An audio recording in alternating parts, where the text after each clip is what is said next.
નમસ્કાર દર્શક મિત્રો, વોઇસ ઓફ વડોદરા ન્યૂઝમાં આપનું હાર્દિક સ્વાગત છે. વડોદરા લોકસભાના ઉમેદવાર શ્રી ડો. હેમાંગભાઈ જોશીના સમર્થનમાં કેન્દ્રીય ગૃહ અને સહકારિતા મંત્રી માનનીય શ્રી અમિતભાઈ શાહ સાહેબનો ભવ્ય રોડ શોનું આયોજન માનનીય મુખ્યમંત્રી શ્રી ભૂપેન્દ્રભાઈ પટેલ સાહેબ અને માનનીય ગૃહરાજ્ય મંત્રી શ્રી હર્ષભાઈ સંઘવીજીની ઉપસ્થિતિમાં થયું, જેમાં વડોદરાવાસીઓએ ભવ્ય આવકાર આપ્યો. મોદી સરકાર રાષ્ટ્ર સેવા અને નાગરિકોના કલ્યાણ માટે સમર્પિત છે. એટલે જ આજે દેશના દરેક નાગરિક મોદી સાહેબના સશક્ત અને સક્ષમ નેતૃત્વને સમર્થન આપી રહ્યા છે.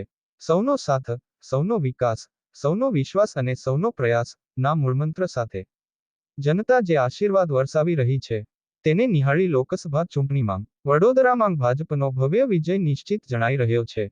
બ્યુરો રિપોર્ટ નિસાર મહેંદી, ઘડિયાળી, વડોદરા.